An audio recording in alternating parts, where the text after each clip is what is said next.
Hello bachcho, let's see this question.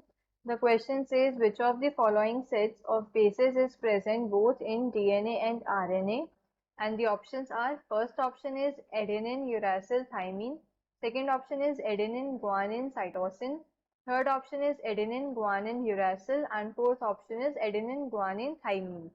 So इस question के अंदर हमें बताना है कि कौन सा जो सेट है बेसिस का वो दोनों में प्रेजेंट होता है, डीएनए में भी और आरएनए में भी। की कॉन्सेप्ट क्या है इस क्वेश्चन के अंदर? की concept in this question is DNA and RNA. पहले हम डिस्कस करेंगे कि डीएनए क्या होता है और आरएनए क्या होता है।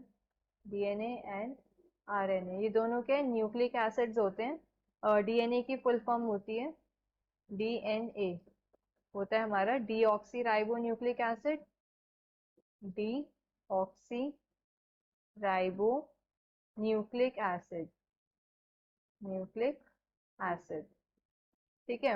अब इसका फंक्शन क्या होता है? अगर हम डीएनए का फंक्शन लिखें, it functions as the functions as the original blueprint, original blueprint for the synthesis of proteins, for the synthesis of proteins, for the synthesis of proteins. Proteins की सिंथेसिस के लिए ये एक ओरिजिनल ब्लूप्रिंट की तरह काम करता है डीएनए। एंड इसका जो एक और मेन फंक्शन होता है वो क्या होता है, मतलब ये रिस्पॉन्सिबल होता है जेनेटिक इंफॉर्मेशन ट्रांसमिट करने के लिए। जो होता है ना, पेरेंट्स से बच्चों के अंदर जो जेनेटिक इंफॉर्मेशन जाती है वो डीएनए के थ्रू ही जाती है। It is responsible for transmitting genetic information, genetic information। तो ये होता है हमारा डीएनए। अब आरएनए क्या होता है? अगर हम आरएनए की बात करें, आरएनए भी एक न्यूक्लिक एसिड है। इसकी फुल फॉर्म होती है ribo nucleic acid, ribo nucleic nucleic acid. और इसका फंक्शन क्या होता है? ये डायरेक्टली इन्वॉल्व होता है प्रोटीन सिंथेसिस में। It is directly involve in protein synthesis. बहुत मेजर रोल प्ले करता है आरएनए प्रोटीन सिंथेसिस में, प्रोटीन सिंथेसिस। अब हम बात करेंगे कि इनके अंदर बेस कौन से प्रेजेंट होते हैं, बेस पेयरिंग्स। तो पहले तो हम डीएनए के लिए देखते हैं, डीएनए। तो डीएनए की जो बेस पेयरिंग है, बेस पेयरिंग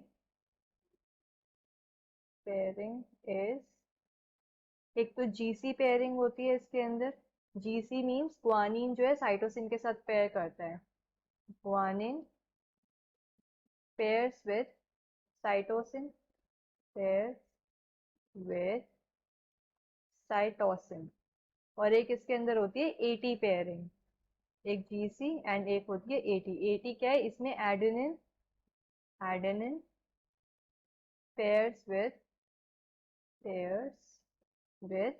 थाइमीन, थाइमीन के साथ पेयर करता है। और ये पेयर किसके थ्रू करते हैं? ये हाइड्रोजन बॉन्डिंग के थ्रू पेयर करते हैं, ग्वानिन साइटोसिन और एडेनिन थाइमीन। अब हम अगर आरएनए की बात करें, तो आरएनए की बेस पेयरिंग अगर हम देखें, बेस पेयरिंग क्या होती है आरएनए की? Base pairing, base pairing is, इसके अंदर भी जीसी पेयरिंग होती है।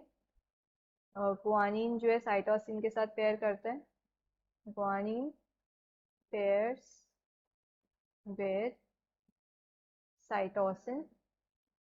एंड इसके अंदर जीसी पेयरिंग के साथ साथ एयू पेयरिंग होती है, एयू।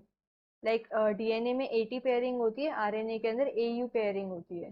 जो एडेनिन है, adenine pairs with uracil, pairs with uracil. तो अगर हम ध्यान से देखें, डीएनए और आरएनए के अंदर तीन बेस हैं जो कॉमन है। एक तो ग्वानिन प्रेजेंट है, साइटोसिन प्रेजेंट है और एडेनिन प्रेजेंट है। आरएनए के अंदर भी ग्वानिन प्रेजेंट है, साइटोसिन प्रेजेंट है और एडेनिन प्रेजेंट है। बस जो फोर्थ बेस है वो अलग है, डीएनए के अंदर थाइमीन है एंड आरएनए के अंदर क्या है, यूरासिल है। और हमें क्वेश्चन में क्या बताना है कि सेट ऑफ बेसिस जो दोनों में प्रेजेंट है, डीएनए में भी और आरएनए में भी, तो कौन से होते हैं, ग्वानिन, साइटोसिन, एडेनिन। ऑप्शंस में अगर हम चेक करें तो ऑप्शन नंबर सेकेंड जिसके अंदर एडेनिन, ग्वानिन, साइटोसिन तीनों गिवन है, जैसे फर्स्ट ऑप्शन के अंदर यूरासिल और थाइमीन है तो ये एलिमिनेट हो गया। ऑप्शन 3 के अंदर क्या है, एडेनिन, ग्वानिन है बट यूरासिल है, यूरासिल सिर्फ आरएनए में होता है, डीएनए में नहीं होता, तो ये भी एलिमिनेट हो गया। ऑप्शन 4 के अंदर एडेनिन, ग्वानिन है बट थाइमीन है, थाइमीन डीएनए में होता है, आरएनए में नहीं होता, तो ऑप्शन 4 भी एलिमिनेट हो गया। तो करेक्ट आंसर क्या हो गया हमारा, the final answer is adenine, guanine, cytosine. Hope you understood this well. Best of luck.